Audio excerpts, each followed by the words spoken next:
You found the skeleton. How would you tell it's a dinosaur? You personally, how would you decide? Well, interesting question. I don't know. I'd have to do some research on that.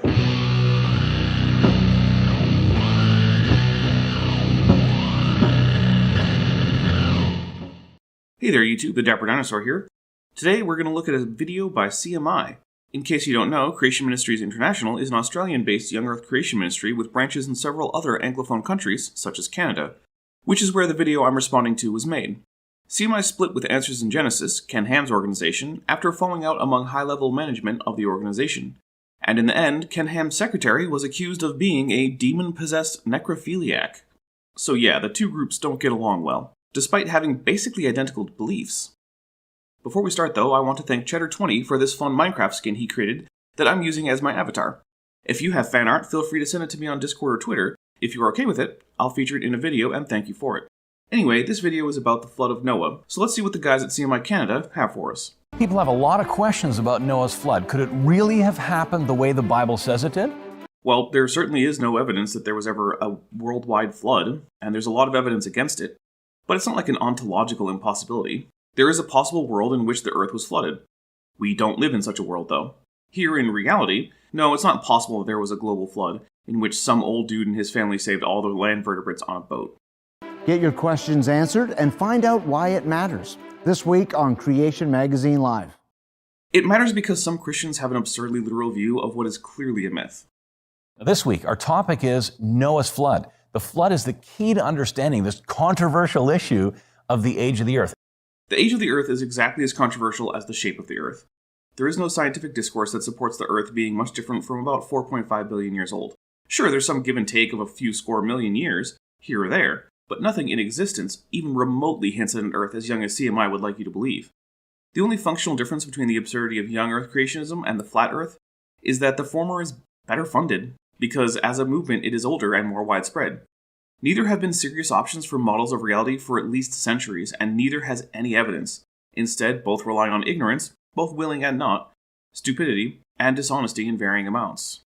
Did the flood really happen the way it's described in the Bible, or was it just a local flood that got exaggerated over time?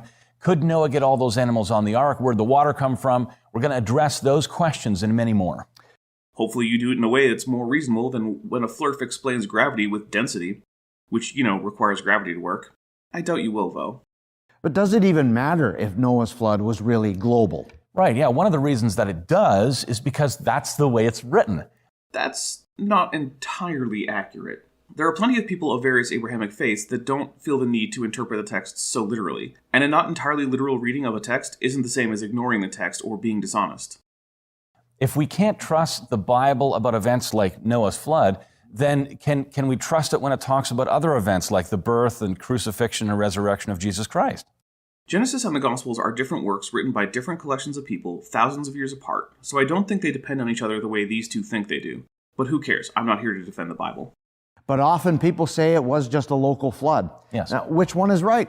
Well, we have a couple options. We have a good, solid geological evidence for the existence of local but extremely large floods at various points in the past, including some during the early archaeological record of the Near East.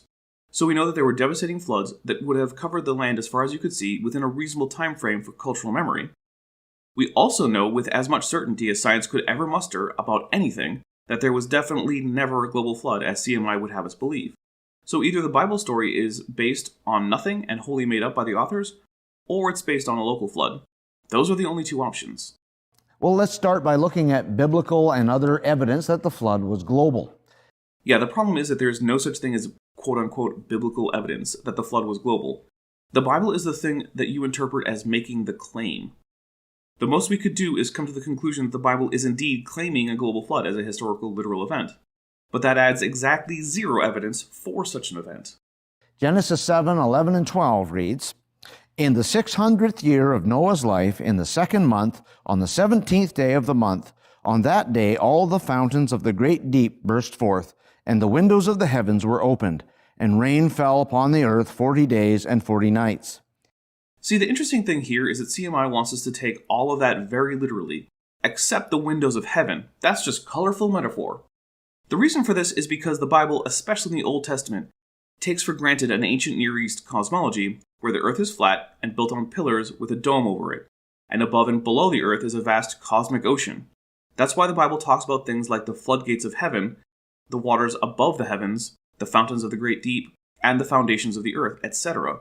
All of this describes the idea of a flat earth under a dome, above and below which is water, and above it all is the throne of God, whence he watches over his creations.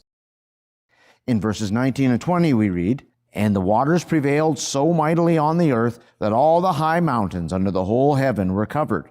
The waters prevailed above the mountains, covering them 15 cubits deep." When the Bible says the flood waters cover the high mountains, there's nothing wrong with interpreting this as a figure of speech. Sort of like when someone says they're so hungry they could eat a horse. We know that no one could reasonably eat a whole horse. Similarly, we know that no flood could reasonably cover all the mountains. Biblical authors are allowed the same kinds of speech as everyone else.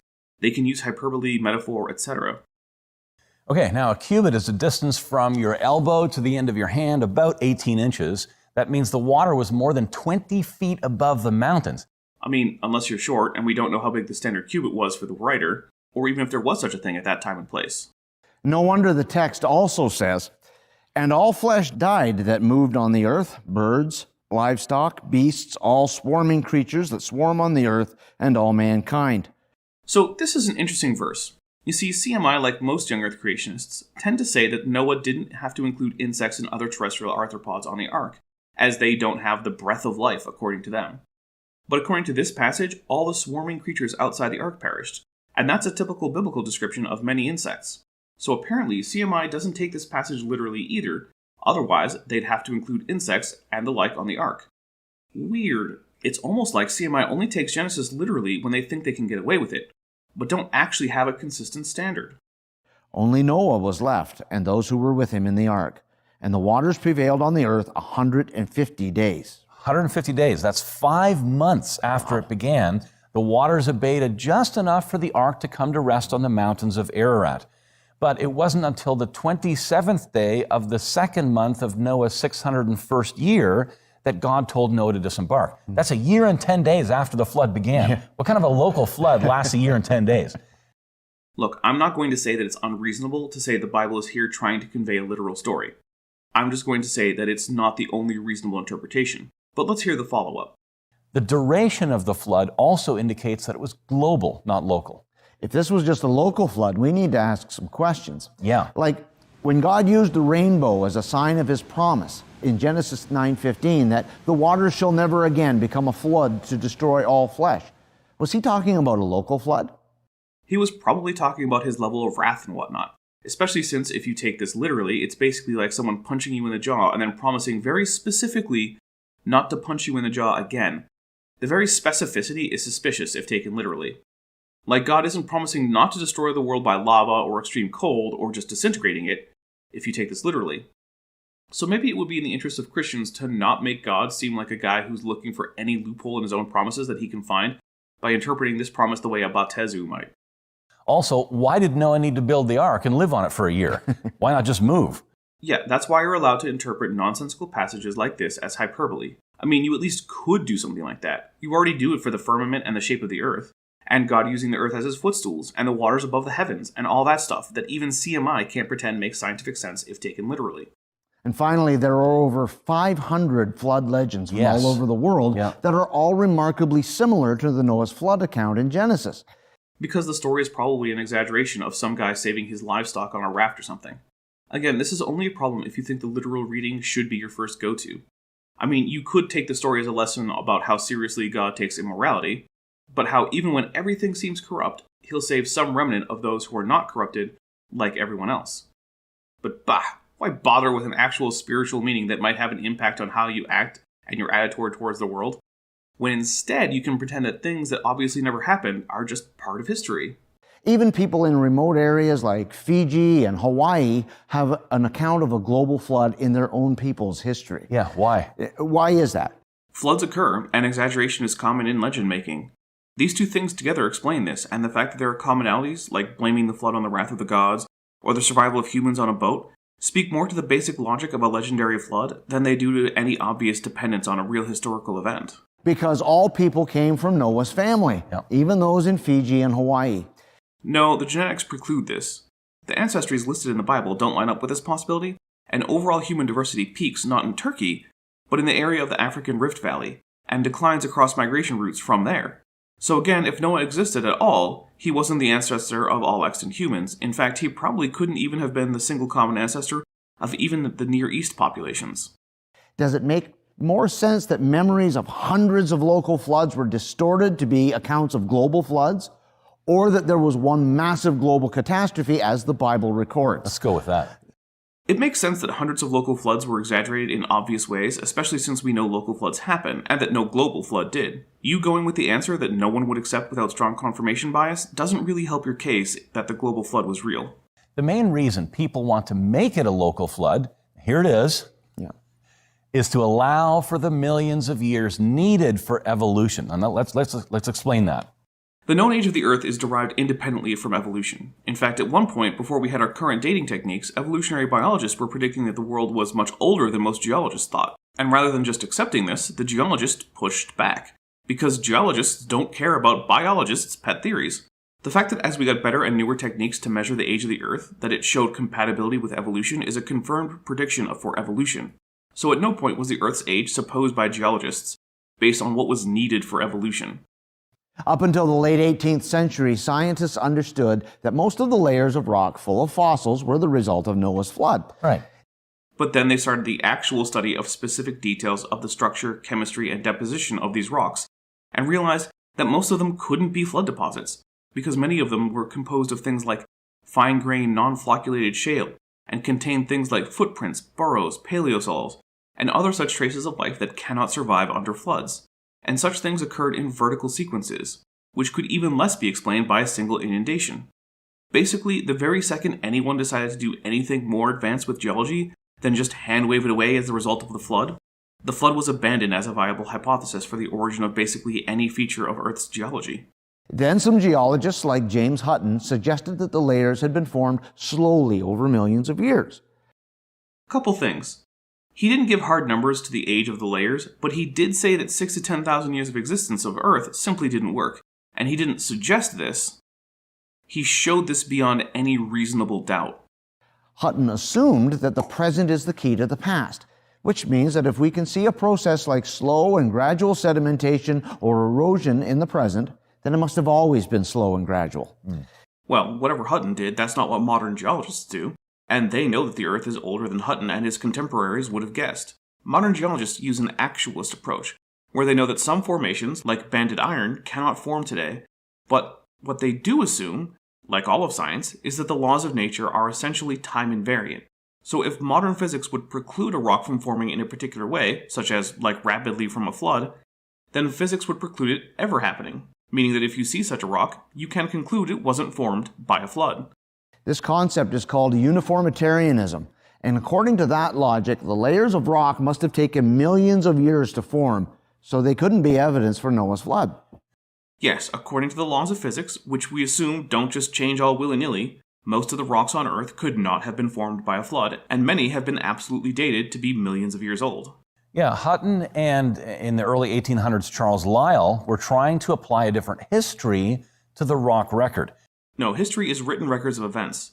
They were trying to apply the scientific method to the rock record, and they were largely successful, even if they didn't have as complete a picture then as we do now. Long ages in geology then influenced Charles Darwin's views in biology. There we go. He thought that given millions of years, the little changes within a kind that he was seeing could add up into massive changes evolving one kind into another. Yes, Charles Darwin's science was influenced by the science that preceded him. That's how science works. We couldn't currently do things like synthesize RNA vaccines that successfully prevent the spread of disease if we decided to delete the whole history of biology, medicine, and synthetic chemistry.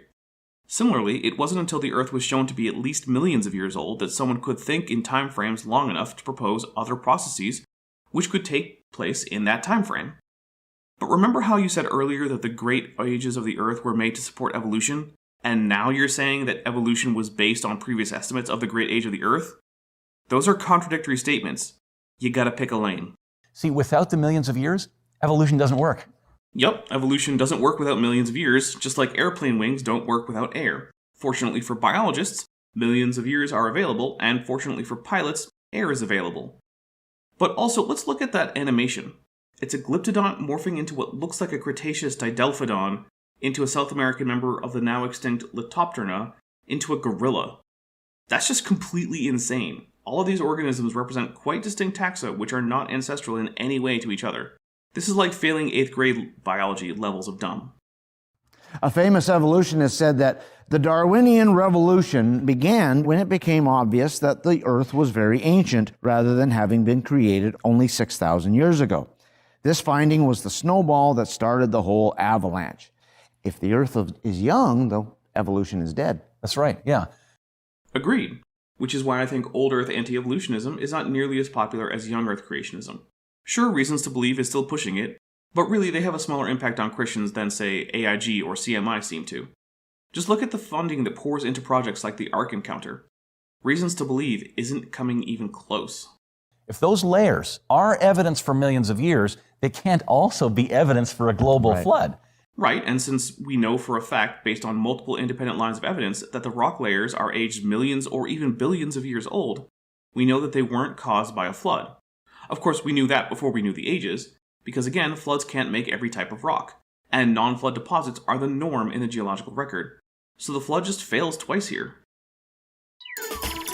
Scientists studying fossil sea spiders from Jurassic rock found they are just the same as today's sea spiders. By evolutionary reckoning, that's no change in 160 million years. No, actually what they found was that in the middle of the Jurassic, the 3 modern families of sea spiders had already diverged, but they were not identical to modern sea spiders.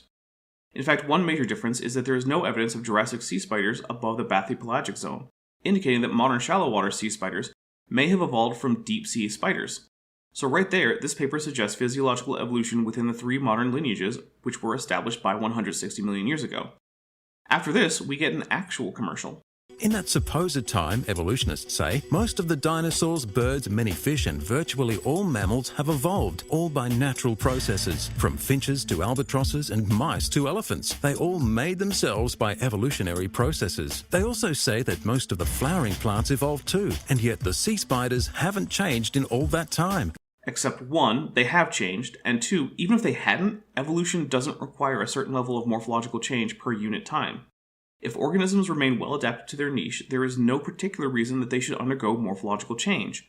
And indeed, there has been relatively little morphological evolution in sea spiders, as well as sharks, horseshoe crabs, vampire squids, lizards, scorpions, and opossums during this time. But that's because all of them were already good at filling their niches, and even after mass extinction events, like the asteroid impact that ended the Mesozoic, they were pre-adapted to the new environments, because all of these body plans are relatively generalized and good at exploiting new resources. The Bible tells us in Genesis chapter 1 that God created plants to produce seed according to each kind created, and He created sea life and creeping things after their kind also. This is the most established principle of biology, that living things produce offspring like themselves. These sea spiders illustrate this biblical truth. Except that evolution also requires organisms to always produce offspring that share their parents' entire phylogeny. So of course sea spiders have more sea spiders, as evolution requires. This is an area where both creationism and science don't disagree. The question isn't whether organisms maintain their ancestry going forward, it's how far back you can trace ancestry. Yeah, skeptics claim there's no evidence for a global flood, but what evidence would we expect to find if there was one? An extensive globally correlated fossiliferous turbidite deposit with hydrologically sorted fossils comprised of organisms from a wide range of ecosystems and members of many currently extinct taxa from what we now consider different geological eras. What marks would it leave that scientists could find today? Scour marks, drop stones, and outflow channels across the globe. That'd be a good start. We would expect huge geologic features like this. Huge geologic features? Yes. Like that? No. That's a picture of the Grand Canyon, which is characterized by steep walls, many disparate depositional environments in its vertical extent, a winding shape, and dendritic branches. Importantly, many of the rocks here cannot be the result of a flood, such as the Bright Angel Shale, the Hermit Shale, and the Red Wall Limestone, none of which could be deposited in a flood, unless we want to change physics. Then there is the Coconino Sandstone, which wasn't even formed underwater. It's Aeolian sandstone, meaning it was deposited by wind. And how do we know this, you might ask? Well, you see sand dunes in both air and underwater progress in the direction of the fluid currents around them. But the grains spill over the top at a characteristic angle depending on the medium. And even though young Earth creationist Andrew Snelling just lies and says that the angles are consistent with submarine deposition, they aren't. And no actual peer-reviewed paper that I can find has ever said that they were. So the Grand Canyon is exactly what we see when there has been no global flood. Now here's the kind of thing you might expect to see. A spillway on Mars of biblical proportions. Now there was never a global flood on Mars that we know of either, but this is a flood deposit on a scale that we have never seen on Earth. And look at that, it's full of low-slope channel walls, smooth shapes, and teardrop-shaped islands where the water couldn't erode the very hard rock. Exactly what we don't see at the Grand Canyon. Or closer to home, we can see some of the same kinds of formations, albeit on smaller scales, in the scablands of eastern Washington state. Some of the layers exposed in Grand Canyon cover thousands of square miles in the U.S. and can even be traced to England. Yes, continents move, and deposition can be over a wide area, especially during sea transgressions, which is how we get large deposits of calm water submarine rock, like the aforementioned shales. Rapid deposition of sediments is predicted in a global flood. Yes. Right, which is why things like non-flocculated shale, limestone, subaerial deposits, raindrop marks, ripple marks, animal tracks, etc., that are found in the Grand Canyon preclude the possibility of a flood. For the first, shale can be deposited rapidly, but only after floccules form. Floccules are little clumps of sediment that form suspended in the water column. You can kind of think of them like raindrops in a cloud. In a cloud where the water droplets are minuscule, the Brownian motion of the air keeps the cloud up in the sky, and so they tend not to drop to Earth. But if there is something around which a number of these minuscule drops can clump, a seed if you will, then they start to get bigger. Brownian motion starts to be unable to dominate over gravity, and the bigger drops start to fall as rain. Similarly, shale is made of incredibly fine-grained sediment, and normally such small sediments cannot settle to the bottom of a body of water unless the water is very still, and even then, they only settle out very slowly. But if there is something allowing these fine grains to stick together, they can precipitate out quite rapidly.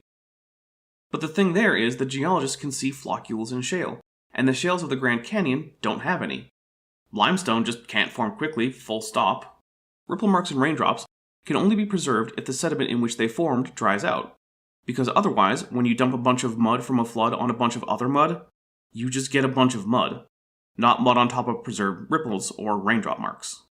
Animal tracks are part of a group of things called ichthyofossils.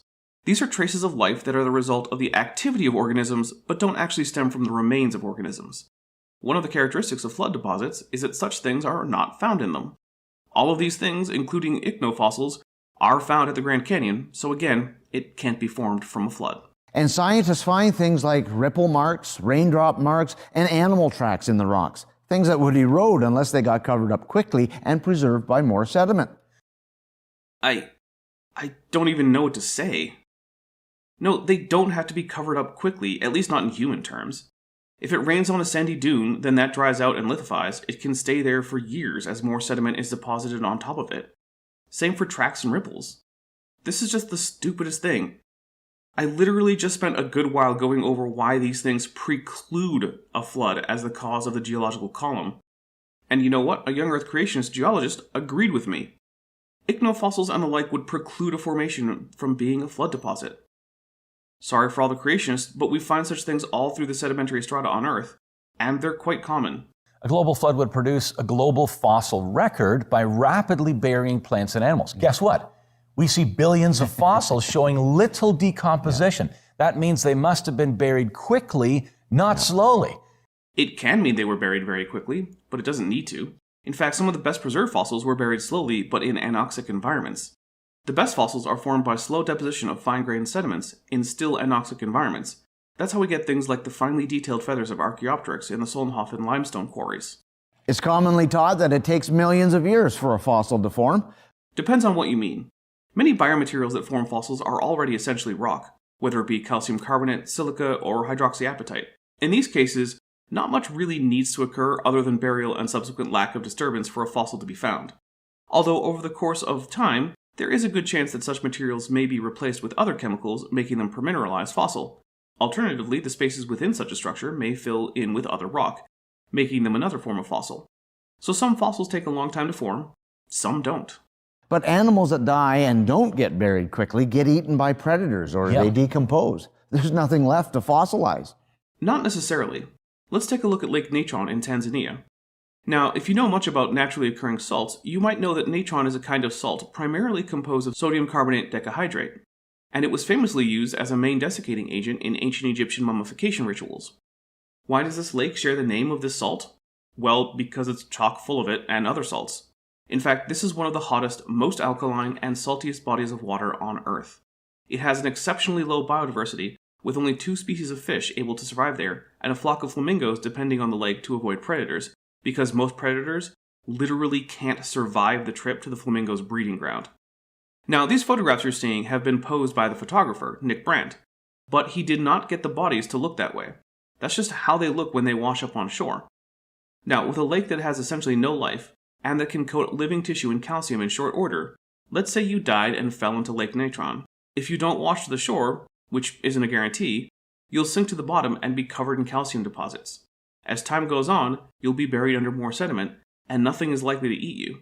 In fact, Lake Natron is almost certainly forming fossils right now that are slowly covered in sediment, and yet still not greatly scavenged. It's almost like there are a variety of ways fossils can form. Now here's a fossil of a mother ichthyosaurus, like a dolphin, giving birth. Do you think it stayed in that position, giving birth for years as it was slowly buried?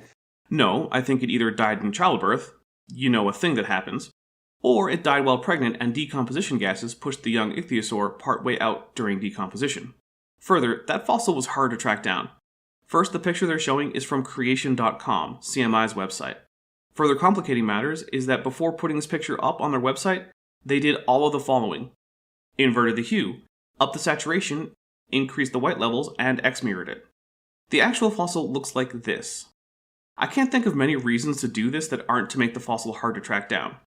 I do think I managed to find the publication describing the fossil. Unfortunately, it seems to be a book in German with no digitized edition.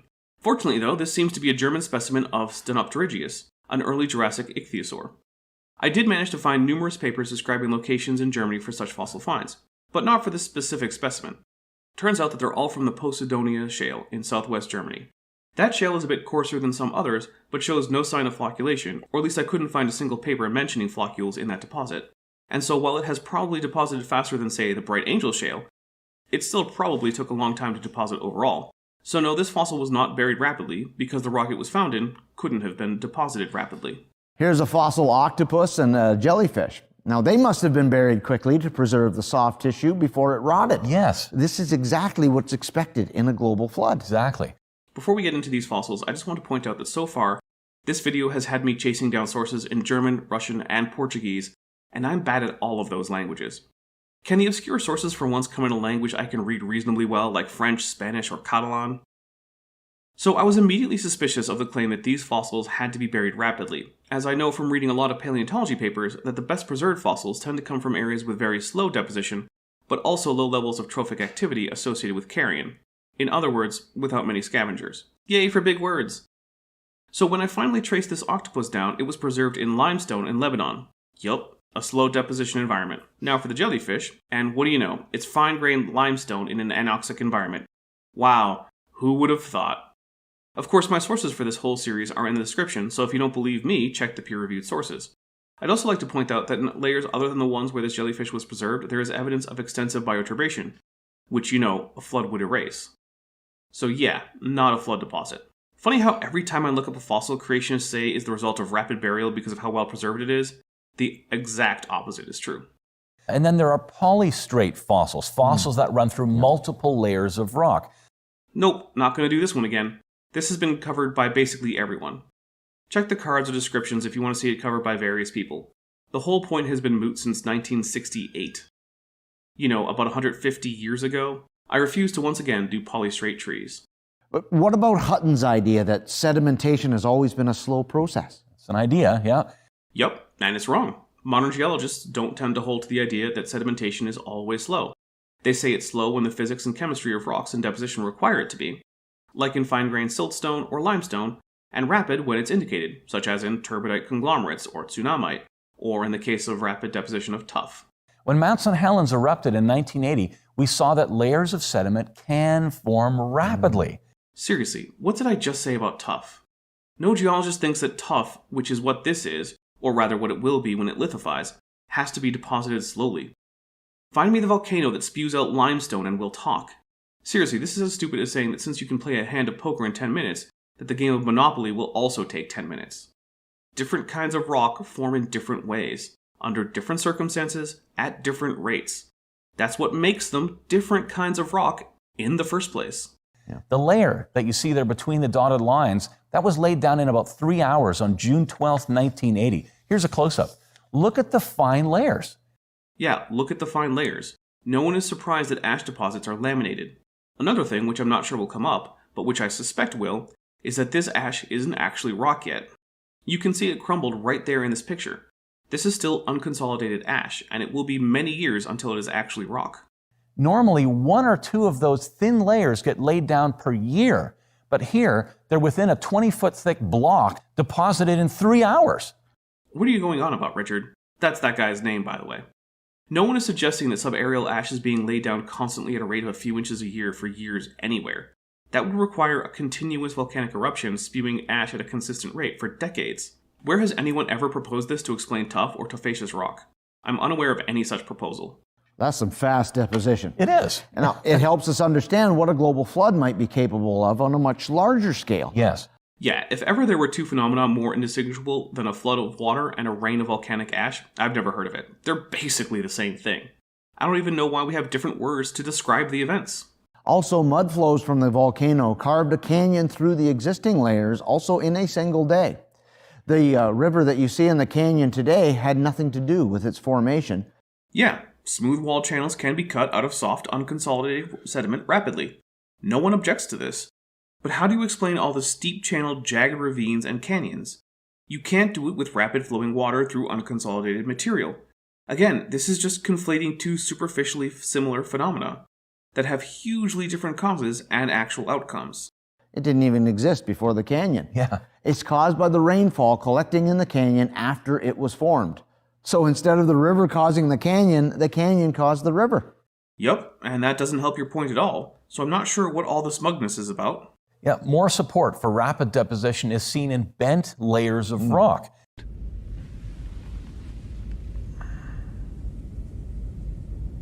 Here's an example from Auckland, New Zealand. It's very hard to bend solid rock. If they form slowly over millions of years, there should be signs of cracking, but there aren't. No. A global flood is a much better cause. The layers were deposited rapidly and then bent while they were still soft. So if layers of sediment are bent while they are still soft or unconsolidated, then they will tend to merge together as the areas where different deposits touch. They will no longer be distinct layers. Instead, they will smoothly transition into each other, which isn't what we see in the examples creationists like to cite, this one included. Further, if they were bent rapidly after consolidation, they would fracture. Again, not what we see. Instead, this has to happen in high heat and pressure, both of which increase the plasticity of rock, allowing it to bend. In fact, we even have fossil bones that are distorted in ways that match the bent sediment. Linked in the description is a PLOS One paper specifically analyzing plastic deformation of ankylosaur skulls, and I think we all know that ankylosaur skulls, and indeed would have cracked under normal conditions if compressed. Instead, these, along with the rock, have plastically deformed, and if the deformation of the rock had occurred when the layers were still unlithified, the skull would be unchanged. So no, this whole point is nonsense. Now, things have changed since Hutton. Many non-Christian geologists now admit that most of the geologic record was formed by catastrophe. Yes. I mean, it depends on what you mean by much. Certainly a lot of material out there is from events like floods, volcanoes, etc., but even more of it is made by just seasonal deposition from things like rivers, lakes, lagoons, estuaries, and the ocean floor. But rather than admit a global flood, they say many catastrophes happened with gaps of millions of years between the layers. Yeah. Well, when you see unconformities between layers, and both relative and absolute dating tells you that the layers are of significantly different age, what other conclusion can you come to? That despite being different kinds of deposition with erosion between them, meaning they had time to turn to rock, then wear away, then be covered again, that all this happened in one event? That is actually insane. You would have to break from reality to seriously entertain this as an option. It's not even an ontological possibility as far as I can tell. Like, even if you attribute it all to miracles, that means it's not all caused by one geological event. It's caused by non-geological processes. Even an omnipotent God couldn't make a global flood result in the strata we observed. The best such a being could do would be to have a flood, erase all evidence of it, then plant evidence that contradicts it. yet there's little to no evidence for gaps, things like erosion and soil formation. Unconformities, which is what you call it when erosion separates two strata, are found all over the place, as are soil horizons and paleosols. This is just a straight-up lie, and honestly, it's on the level of claiming that clouds don't exist. There's not even a point in citing this. There are literally thousands of papers reporting on unconformities, paleolandscapes, infill channels, paleosols, soil horizons, etc. If I tried to list even a fraction of them... Here's a picture from Grand Canyon. See the very straight line between those two layers? Evolutionists say there's a gap of 10 million years between those layers. Really? Then it shouldn't be that straight, right? Hey look, it's the interface between the Coconino Sandstone and the Hermit Shale. You know, one bit of rock that had to form in still, calm water, and another that formed above water in a sandy desert? But anyway, there's no reason it shouldn't be that straight. At this point in the script writing process, I was getting a bit burned out trying to look up geology sources and whatnot and digging through Portuguese creationist websites and the like to get to German paleontology articles, so I enlisted some help from my friend Corporal Anon. Of course, none of this should be taken on his authority, and the sources are in the description as usual. So this is what he got back to me with. The underlying contact with the Hermit Shale is indeed low relief, maximum of 8 feet, in relief. But this is entirely consistent with the conventional history of the region. First, the Hermit Shale is thought to represent a very low-lying tidal flat/coastal plain environment, with some minor marine elements. There is no reason to suppose the period of exposure which followed deposition of the Hermit was accompanied by any sort of dramatic drop in sea level, hundreds of feet or more, which would allow the formation to deeply channelize the surface. In fact, it is generally accepted that the Hermit Shale upper surface was very close to sea level during this period of erosion. Hydrologist Tim Helbel said this to me when I asked him about the low relief contact in question. He, Ariel Roth, assumes that a time gap of a certain amount of years corresponds to X feet of erosion. The amount of erosion would actually depend on what the terrain was like during the time gap period. For example, if it was close to sea level during that time, a comparatively small amount of vertical erosion would have been allowed. Indeed, close to sea level terrain is what is indicated in the depositional environments, all from the other Grand Canyon layers. I had to fact check him, of course, and it turns out he's correct. This is a quotation from the Grand Canyon National Park Geologic Resources Inventory Report 2020. Quote, "Except for a geologically brief period in the Devonian, the Grand Canyon region was either submerged or relatively close to sea level throughout the Paleozoic and most of the Mesozoic." End quote. Now, most young Earth creationists may concede that this could explain why hundreds of feet of relief are not found, but still complain we should see at least a few tens of feet of relief and evidence of channel scour. But geologists don't really expect this to necessarily be the case. There are erosional processes which can generate near-planar erosion surfaces. Stratigrapher Andrew Mial listed a few examples in a 2016 stratigraphy book he authored. This is from Mial Andrew D. Stratigraphy, A Modern Synthesis, Springer Verlag, 2016, page 47. Quote, "Erosion surfaces may exhibit little erosional relief, which may belie their importance. In non-marine environments, sheet erosion, wind deflation, and pedimentation can generate virtually planar erosion surfaces." End quote. And geologist Kevin Nelstead also explains why the lack of river incision isn't shocking given the environmental context of the erosional period. Quote, "In an increasingly arid environment, it should not be surprising that there is little in the way of stream channel erosion or soil development beneath the Coconino." Source, 6-bed arguments from Answers in Genesis by GeoChristian.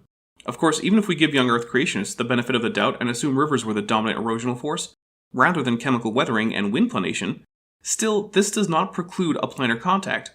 We know rivers can make very planar surfaces given the right conditions. Strong and Paola, 2008, performed a series of experiments to study the effects of sea level fall on how rivers erode into the underlying layers of a sequence boundary. They found that, given slow falls of sea levels, rivers laterally migrate too fast relative to their gradual incision to ever form valleys. Instead, they create a broad and flat erosion surface. Though these experiments do have some simplifications, such as holding water and sediment supply constant, sufficient field evidence has been found that rivers can make extensive flat surfaces in reality. We don't see modern rivers currently making such surfaces because the climatic and tectonic instability of the late Cenozoic has not allowed any mode of landscape shaping, be it lateral planation, downcutting, wasting, or any other process, to persist for very long. But the field evidence for this process actually occurring is quite convincing, as documented by Osborne and Dutoit, 1991.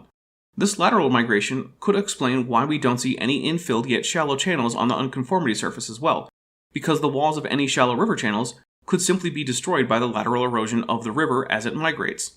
There would be no permanent channels to infill. To summarize then, the Grand Canyon area during this period of erosion was close to sea level in a tectonically calm area, and the region was getting progressively more arid over time. This means the flatness of the contact is not really a surprise. Deep topography could not form due to the closeness to sea level, and even shallow topography would be severely limited due to wind being the primary erosive agent, rather than river incision. But even if we do assume river incision was a dominant process, it's possible for rivers to make a flat surface too. As an aside, wave erosion during a transgression can shave off erosional relief and leave a flat surface, but because the Coconino is a desert, this mechanism cannot be invoked. That would only apply if the layer overlying the unconformity was marine. As for the lack of any sort of basal soil horizon or rubble, this is not surprising either. An increasingly arid environment would not be very conducive towards the formation of soils, as Nelsted's blog explains, link in the description, and wind deflation would likely destroy what little developed. It is also generally accepted that the Hermit Shale was not lithified to any significant degree by the time the Coconino was deposited on top of it, as evidenced by cracks at the top of the Hermit Shale. Be they genuine infill desiccation cracks or cracks from sand injectites, both would require the Hermit Shale to be relatively unlithified even after the Coconino covered it. Even now, the Hermit Shale is very crumbly and any eroded chunks easily break down into very tiny pieces.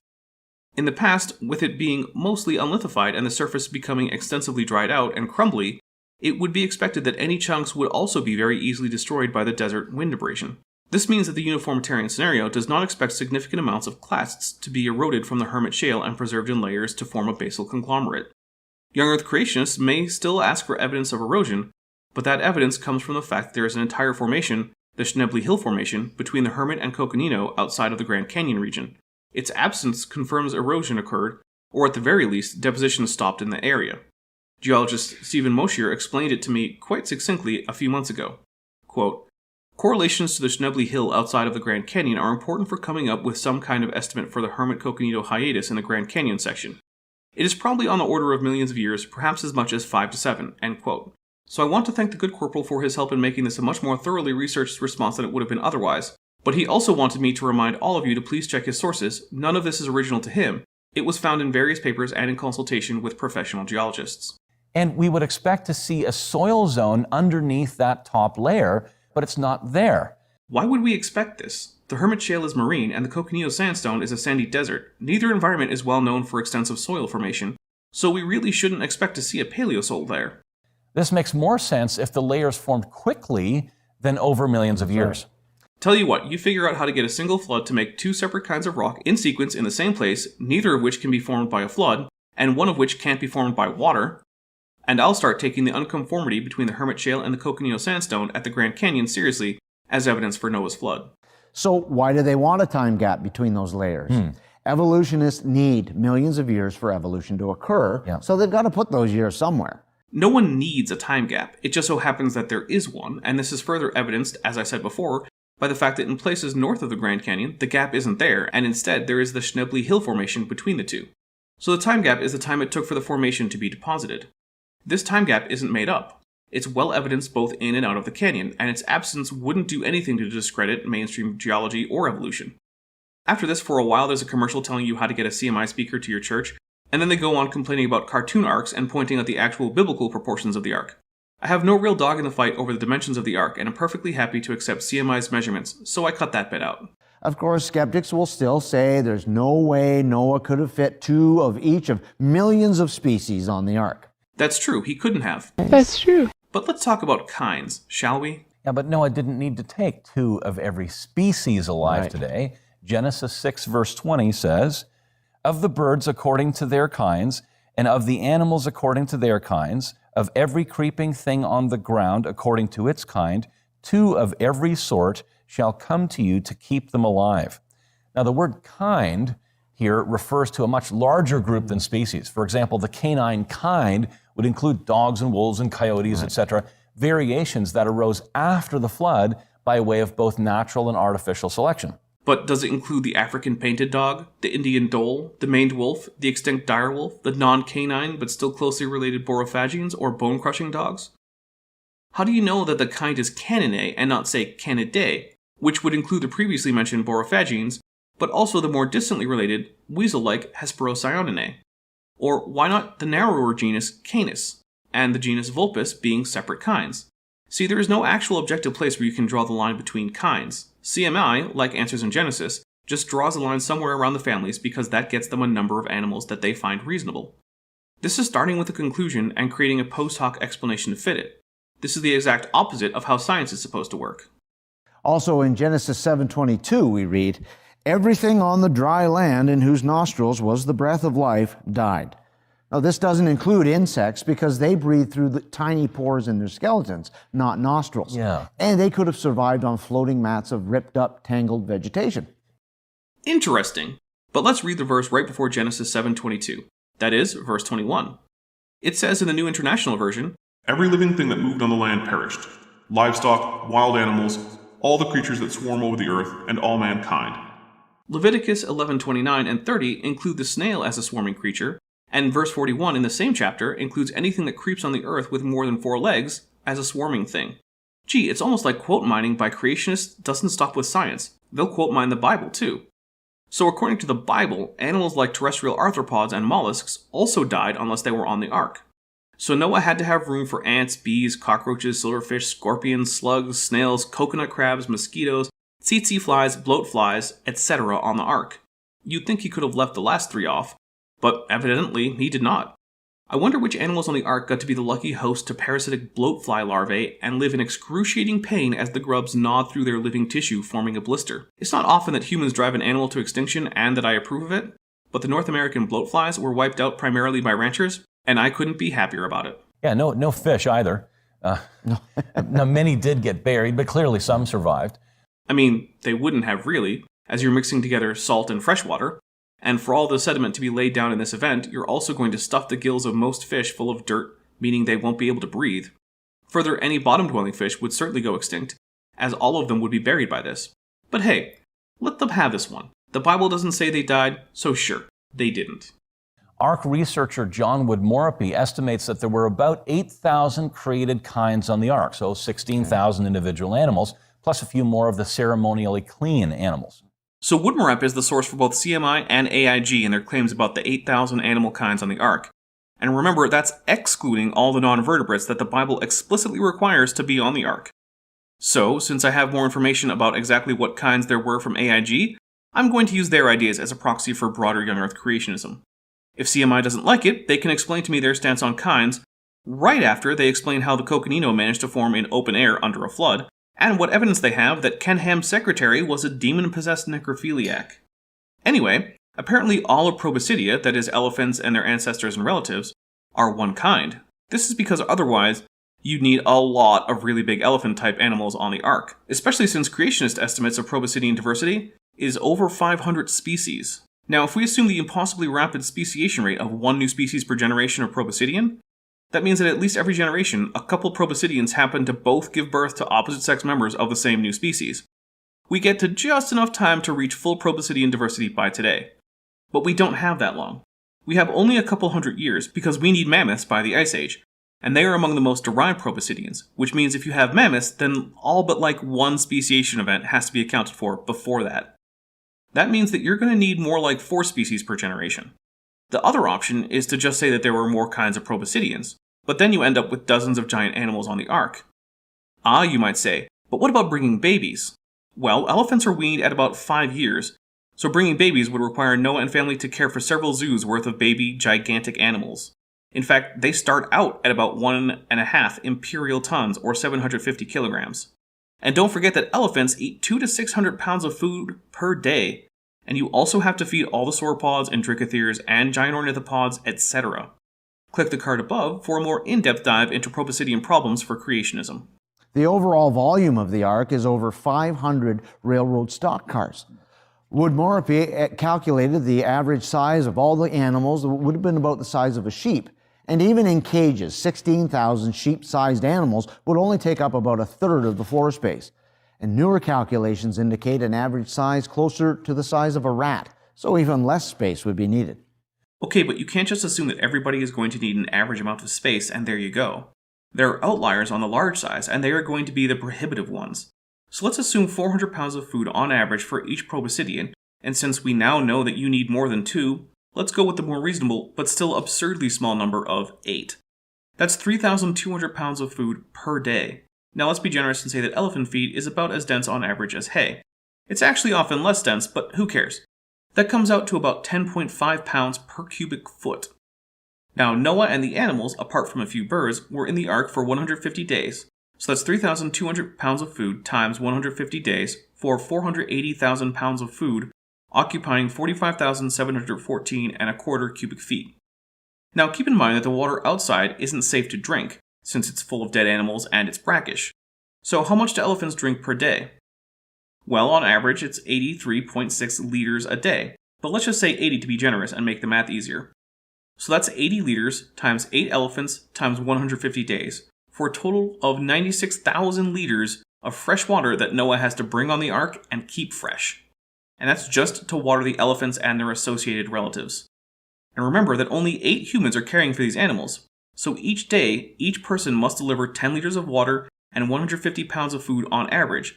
So that's 172 pounds of resources brought to elephants per day per person on average, and the average amount of waste for an elephant is going to about equal the amount of food eaten. So we're looking at about 150 pounds of fecal matter each day per person. So each person will also have to remove 150 pounds of waste, assuming that somehow we can ignore urine. So that's 322 pounds of delivery and takeaway per person just for proboscideans. A typical human can safely carry about 15 pounds on their back, give or take. So let's assume that on average they have to travel about 225 feet in each trip to and from. And let's assume that on average they walk at a brisk 5 feet per second, which is faster than humans normally walk. So they're fast walking here. Each trip takes 45 seconds, but it will also take time to shovel up poop, pour water, and put feed in some kind of feeding trough. At least a couple minutes. So we're looking at a solid hour of work per day per proboscidean. And that's just them. That ignores all the other large animals like Tyrannosaurs, Carcharodontosaurs, Abelisaurs, Hyracodontid, the equids, the Rhinoceratoideans. And then we have all the families of sauropods, of which there are about 10 depending on how you count them. Let's assume that each of these animals has similar needs. And this is just to feed the animals. Never mind that they will all need exercise and cleaning at least some of the time. And you still have about 16,000 more animals, excluding the invertebrates, which means you will need 8 people to take care of about 147 animals per hour per day to account for every other mammal, reptile, amphibian, insect, arachnid, and so on. And that's being generous. That means that each person has to fully tend to at least 2.5 animals per minute, or 1 animal about every 25 seconds. And that's just because we accounted for a tiny fraction of the large animals on the ark. This all assumes that humans are working 15 hours a day non-stop for 150 days, never having a day off. And remember, I skipped realistic calculations for how long it would take for many animals, like bovids, camelids, cervids, hippopotamids, crocodiles, alligators, which aren't in the same family by the way, so presumably not the same kind, etc. The more large animals that have to be on the ark, that I could include, the less time anyone has for any other animal. The whole thing is just absurd on its face, and the only reason the authors could take the story as anything but absurd is that their idea of animal diversity was limited to basically just the ancient Near East. Yeah, the food and water needed would take up only about 25% of the ark's volume. That leaves plenty of room for badminton court, go-kart track, swimming pool, actually for hundreds of people. Yeah, food only takes up a bit of space when you assume low average sizes and absurdly low animal counts. But if you account individually for the large animals, you run into problems, as we've already seen. And additionally, no one has yet bothered to my knowledge to account for all the invertebrates that the Bible says. Cambrian rocks are a group of rocks found around the world in which we find fossils of many of the major animal groups. This is significant because pre-Cambrian rocks found below the Cambrian don't generally contain much fossil material. Oh, I guess we're ignoring the Ediacaran Biota, which includes a whole host of macroscopic organisms, including animals, some of which resemble exactly what you'd expect as the ancestor of Cambrian organisms. But then in the Cambrian there are fossils in abundance. In fact, this transition is so dramatic that some call it the Cambrian Big Bang. It's really not that dramatic once you realize that all that's really happening is that predators are becoming a more important part of the ecosystem, so mineralized parts of the body are becoming more important and more common in response. And hey, if a part of your body is already mineralized, it's basically pre-fossilized, so you get more frequent fossils. But probably the most devastating impact of the Cambrian explosion is the damage it does to evolutionary ideas, even with evolutionary dating notions. Since most major animal groups appeared suddenly in the fossil record without ancestors, No. We have potential ancestors for mollusks and arthropods. the main hard tissue-bearing organisms at the start of the Cambrian. And further, the main types of organisms they're talking about are the phyla, which is the first step down from kingdom in the classical Linnaean taxonomy. But the thing is that at this point, any minor evolution in the Precambrian would set up what would later appear to be a major division in life. But if you were there to witness it, it would seem minor, since at this point, the difference between phyla was indeed minor, and a matter of what even creationists might see as microevolution.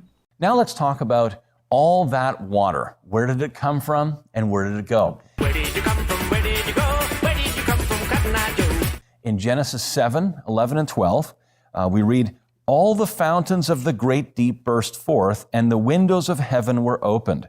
Now, CMI claims that the flood account is a sober historical account to be taken literally. So who wants to bet that they're going to take the windows, or as it is more commonly translated, floodgates of heaven literally? I'm betting they're going to ignore the implications of the existence of a firmament, which means a solid dome, and floodgates, which are doors or windows in said solid dome, which can let in water from above the sky.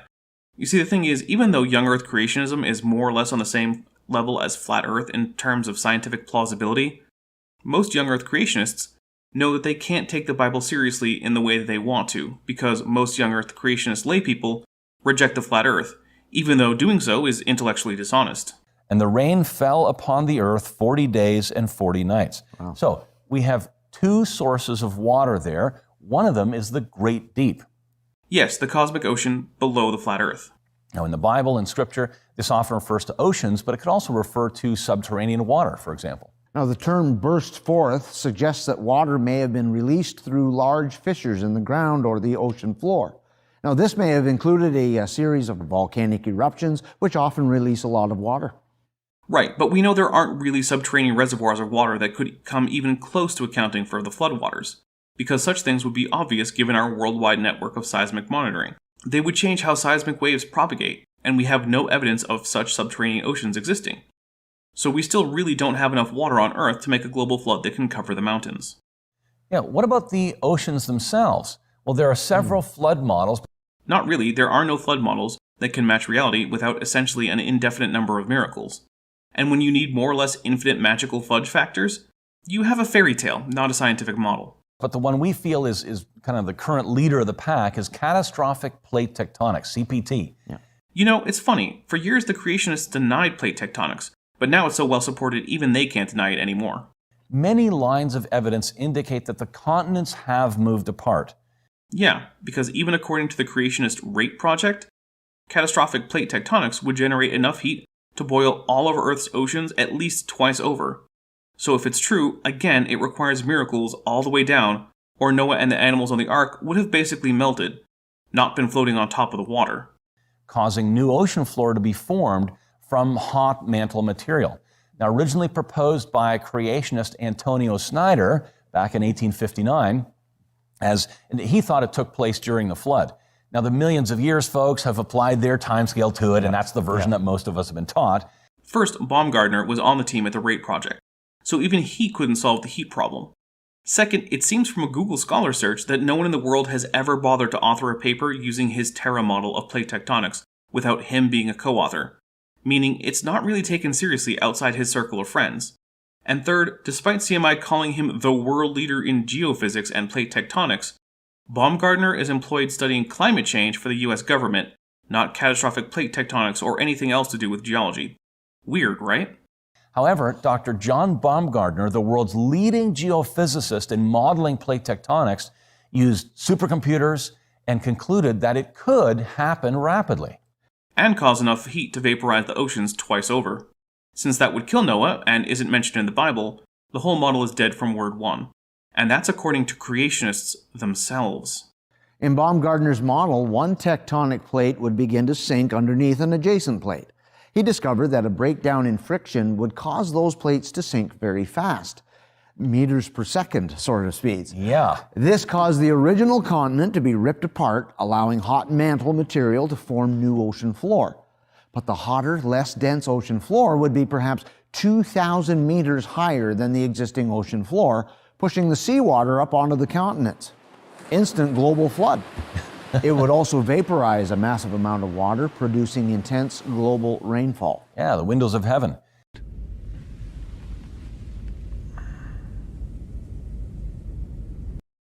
Yes.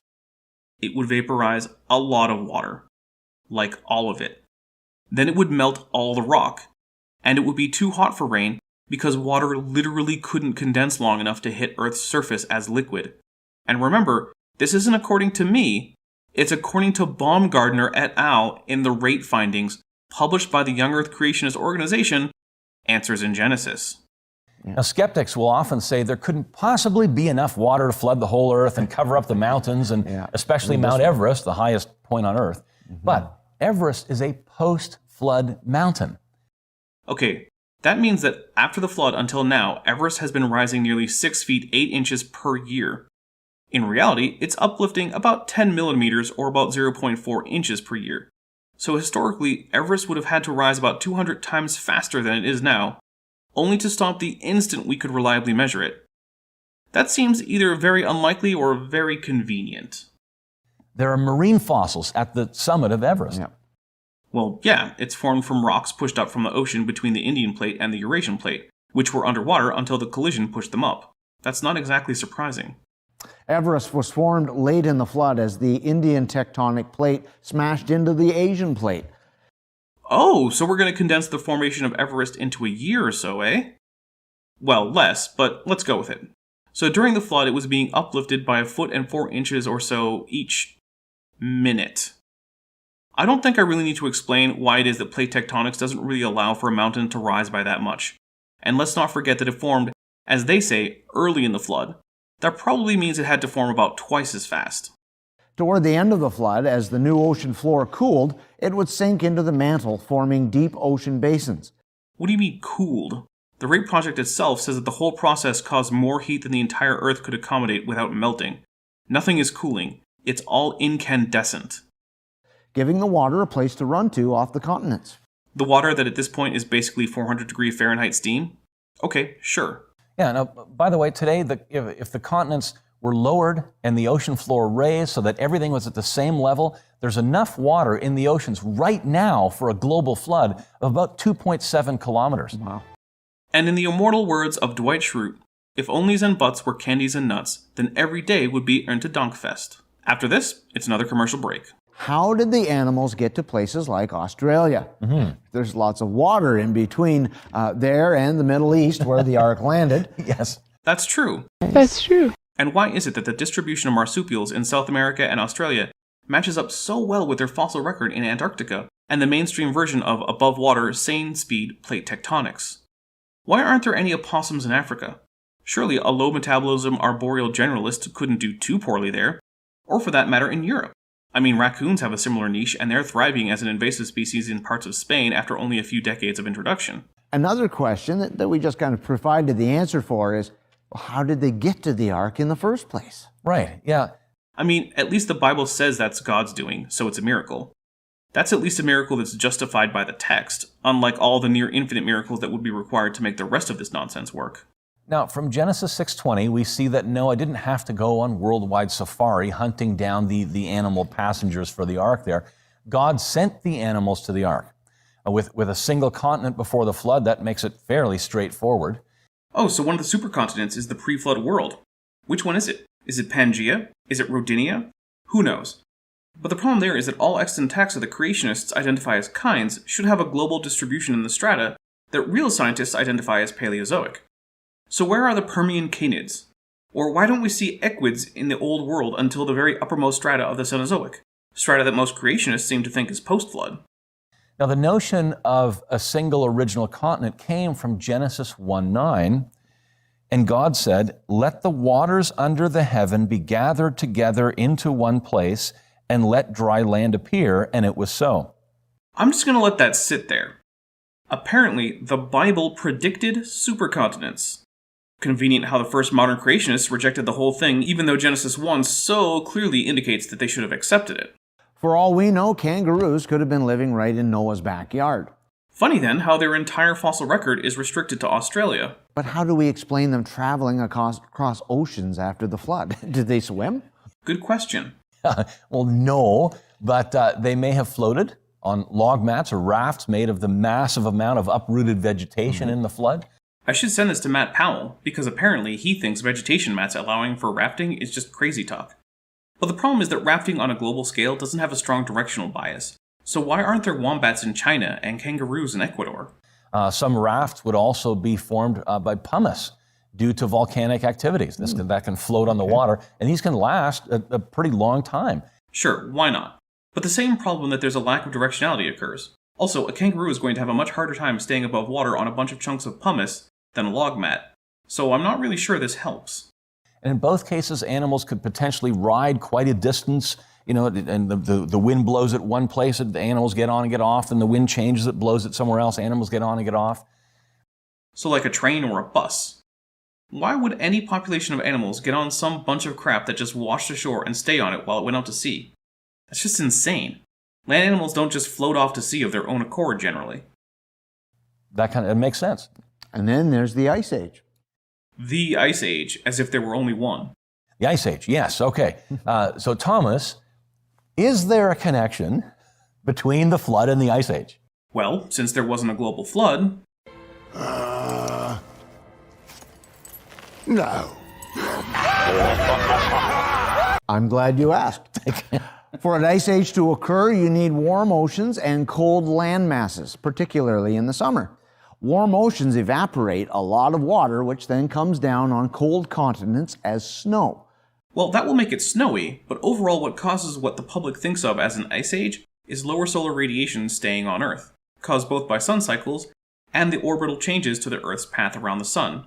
These changes run in cycles called Milankovitch cycles. Essentially, ice ages occur when the eccentricity of Earth's orbit, which you can think of as how elliptical the orbit is high. It also helps if the sun is not very active, and if there are relatively low levels of greenhouse gases in the atmosphere. The temperature of the ocean per se is really not very important to whether there is an ice age. It's overall temperature of the planet's surface that matters most. Cool summers prevent the snow from completely thawing, which sure can raise the Earth's albedo if it's significant enough, which would then mean more radiation is reflected back out to space, meaning less of it heats the planet, causing ice sheets to grow over many years to be several kilometers thick. Yes. I sure hope they're going to explain those cool summers, because that's part of causing the so-called ice age, and you need to explain that. With all the tectonic activity during Noah's flood, tectonic activity that, according to the creationists themselves, would have vaporized Earth's ocean twice over. Go on. New ocean floors being made from the hot rock, this would have caused warm oceans at the end of the flood. No, it would have caused the oceans to flash to steam, blanketing the planet in a cloud of heat-trapping water vapor, causing the planet to turn into a place where standing outside would be more like standing inside a furnace than standing on a glacier.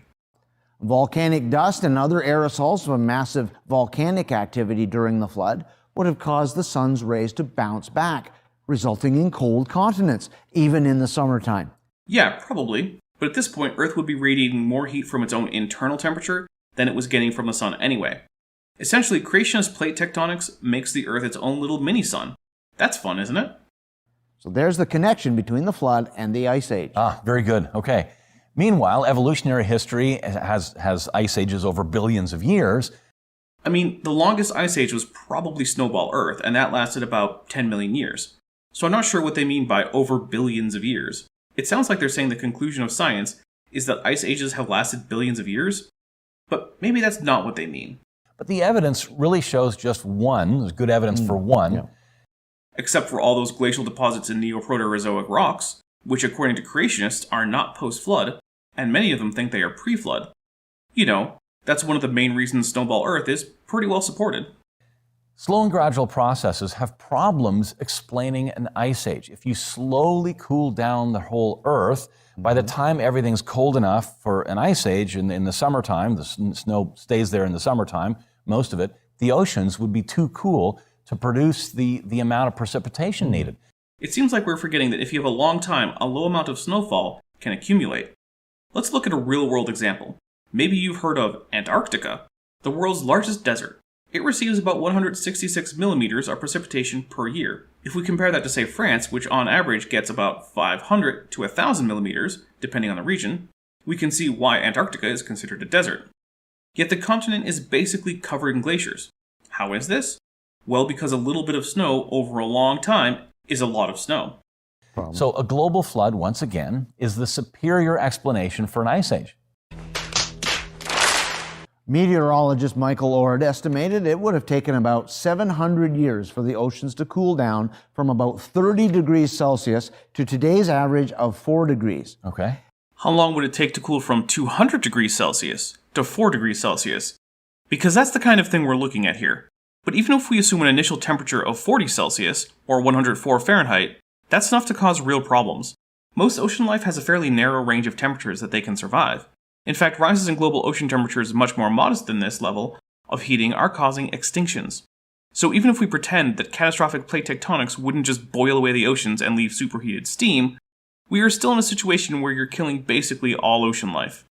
For one thing, hot water can't hold as much oxygen, so many organisms would simply drown if the ocean were that hot. Further, that would be an average. Right now, there is a range of about 20 degrees Celsius in ocean temperatures, so we would have 45-degree water in the tropics in this already far too generous model. That's 113 degrees Fahrenheit, enough to kill off all the coral in the tropics. And of course, this low oxygen environment would encourage toxin-producing anaerobic bacteria, causing blooms of these organisms that would make the water not just oxygen deficient, but downright deadly. Now, he estimates the Ice Age reached its peak about 500 years after the flood, and then the ice sheets receded over the next 200 years. So you need all that previously talked about proboscidean diversity by the time the Ice Age is in full swing. Man, those must be some really frisky, trunky boys.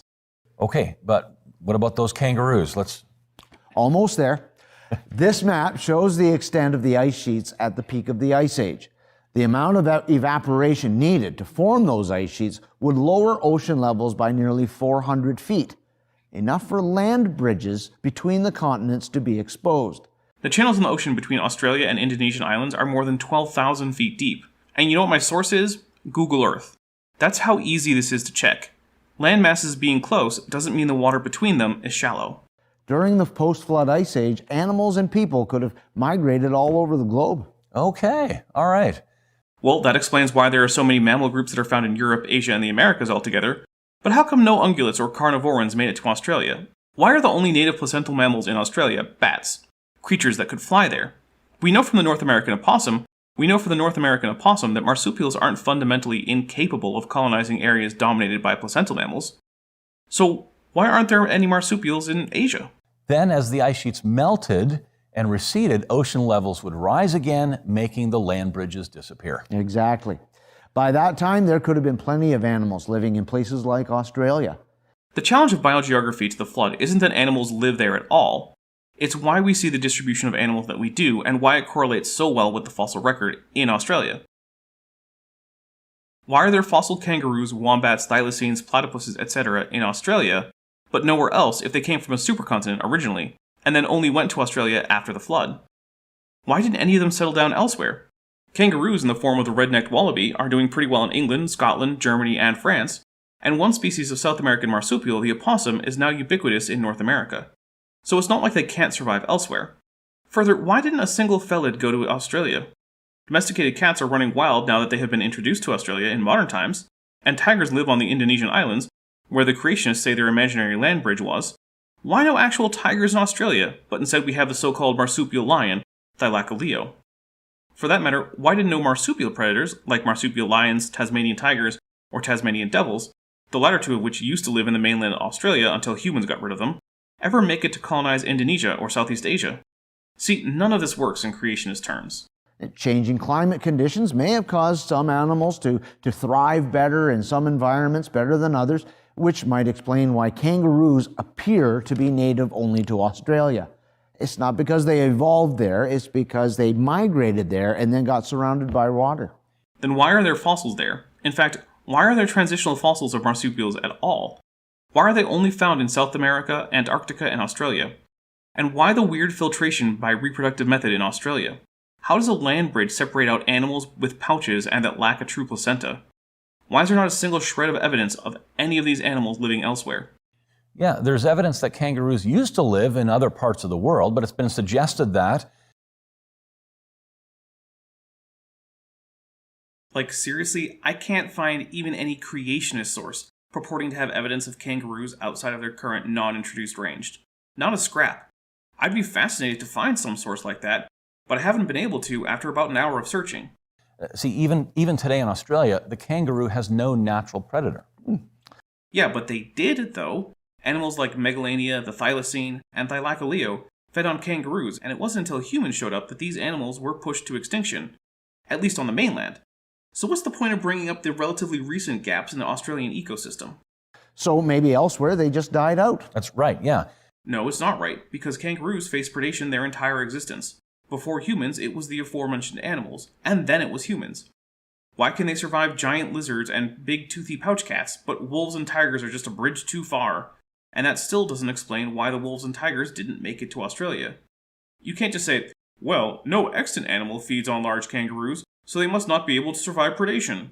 That does not follow. You could say the same thing about the modern pronghorn, except they did evolve under threat of predation, specifically that of members of genus Myricynonyx, better known as the American cheetah, which were actually more closely related to mountain lions than the African cheetah, but either way were adapted to be hypercursorial. Consider that if the flood produced the rock record, then it would look entirely different. it wasn't formed over millions of years, right? Right. You're wrong. You're so wrong. Wrong, wrong, wrong, wrong. Wrong, wrong, wrong, wrong. You're wrong. You're wrong. You're wrong. Well, therefore, it can't be used as evidence for the millions of years for evolutionary history. Yeah. Except it can, though, because both deep time and a global flood would leave behind vastly different kinds of geological records. And we can check to see which kind we actually have. And guess what? We have the kind you get from deep time, and most emphatically do not have the kind of record you'd get from a global flood. Yet geology is most often the go-to science that evolutionists use to prop up their version of history. Yeah, because it conclusively demonstrates the great age of the Earth beyond any reasonable doubt. There is no debating this, which is why there is no scientific debate. There are just charlatans like these two, pretending that reality isn't what it is, to dupe gullible people into giving them money or believing in their version of Christianity under false pretenses. Yeah, and if scientists find rocks there that they use for radiometric dating and that kind of thing, if the radiometric dating comes out to millions of years... Which it does. And it does in ways we can cross-check for problems like contamination. And when we get uncontaminated samples, we get highly consistent dates from multiple techniques. Well, instantly little red flags should go up and say, wait a minute, those rocks were formed during Noah's flood. No, red flags should go up that your belief in Noah violates well-established physics and its uncontroversial application to geology. About 4,400 years ago, so how come this dating method is giving these results? Because there was no global flood.